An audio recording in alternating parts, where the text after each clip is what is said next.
வணக்கம். நான் இதில முக்கியமாக ஒரு முதலாவதாக நான் ஒரு விஷயத்தை விளங்கப்படுத்த வேண்டும். இதை இங்கே இருக்கிற காங்கிரஸ் தம்பி போய் அவருடைய தலைவருக்கு இதை ஒருக்கா விளங்கப்படுத்தி சொன்னா நல்லா. இந்த டிராஃப்ட் கான்ஸ்டிடியூஷன் என்று நாங்கள் சொல்லப்பட்ட அதை பற்றி தான் இவைகள் விமர்சிக்கணும் இந்த ஐக்கிய ராஜ்யன்றது. அது வந்து ஒரு டிராஃப்ட் தான். அது ஏற்றுக்கொள்ளப்பட்டதில் அதில் வேணுமென்றா நாங்கள் மேலும் திருத்தங்களை செய்யலாம், பல மாற்றங்களை செய்யலாம். அதெல்லாம் அந்த டிராஃப்ட்ல கூட சொல்லப்பட்டிருக்கிற விஷயம் அதுல சொல்லப்பட்டிருக்க இந்த விஷயத்தை நான் வாசிக்கணும். அதுல உள்ளதையே வாசிக்கிறேன் கேளுங்கோ. ஆஹ், பிரிக்கப்படாத மற்றும் பிரிக்கப்பட முடியாத நாடு என்பதை சிங்களத்தில் பிரிக்கப்படைய நாடு என்பதை சிங்கள பதமான ஐக்கிய ராஜ்ய நன்கு விவரிக்கிறது. இது தமிழ் மொழியில் ஒருமித்த நாடு என்பதற்கு சமனாகும். இலங்கை அரசியலமைப்பில் குறிப்பிட்டுள்ளவாறு தத்துவங்களை பிரயோகிப்பதற்கு ஏற்புடையதான மத்திய மற்றும் மாகாணங்களின் நிறுவனங்களை கொண்டுள்ள சுதந்திரமும் இறமையும் தன்னாதிக்கமும் கொண்டுள்ள ஐக்கிய ராஜ்ய அது சிங்களம் ஒருமித்த நாடு என்னும் குடியரசாகும் தெளிவாக சொல்லியிருக்கு. இது புரிந்தும் புரியாமல் கஜேந்திரகுமார் பொன்னம்பலம் பொய்யான பிரச்சாரங்களை சொல்லிக் கொண்டிருக்கின்றார். இதனுடைய அர்த்தம் என்ன? ஐக்கிய ராஜ்யம் என்றது என்ன? அதனுடைய அர்த்தம் என்ன? அதுக்கு சமனான தமிழ் பதம் என்ன? இது என்னன்ற விஷயத்தை தயவு செய்து அவர் போய் இதை சொல்ல வேணும். பொய்யாக இதென்ற கூடாது.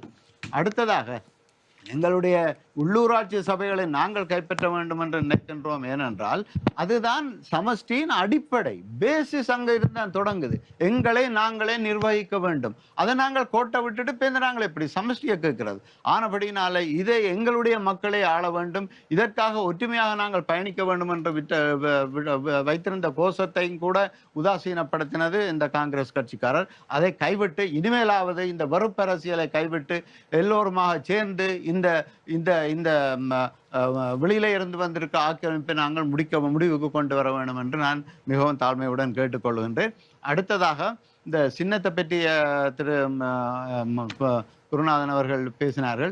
அந்த சின்னத்தை வைத்து அந்த சின்னத்தை அவர்கள் உருவாக்கின பொழுது அவர்கள் சொன்ன காரணம் என்னென்றால் இதை நாங்கள் வேற ஒன்றுக்கும் பாவிக்க மாட்டோம் இன்னும் மக்களுக்கு முன்னாலே வாக்குறுதி கொடுத்தார்கள்.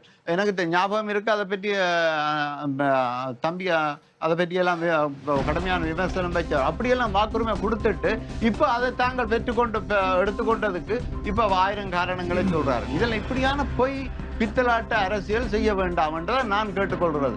எங்களுடைய மக்களுக்கான சமஷ்டி முறையிலான தீர்வை கொண்டு வருவதை நாங்கள் தான் சமஷ்டியின் ஒரிஜினல் ஒரிஜினல் சமஷ்டி நாங்கள் இருக்கிறோம். அதனுடைய இந்த டூப்ளிகேட் சமஷ்டிகளுக்கு போட தேவையில்லை. நீங்கள் மக்களை எங்களுக்கே ஆதரவு அழைத்து ஆனால் நாங்கள் சேர்ந்து முடிந்த பிறகு நாங்கள் சேர்ந்து கூட்டமைப்பு நிர்வாகத்தை அமைப்போம் என்று நாங்கள் அப்பவே சொன்னோம்.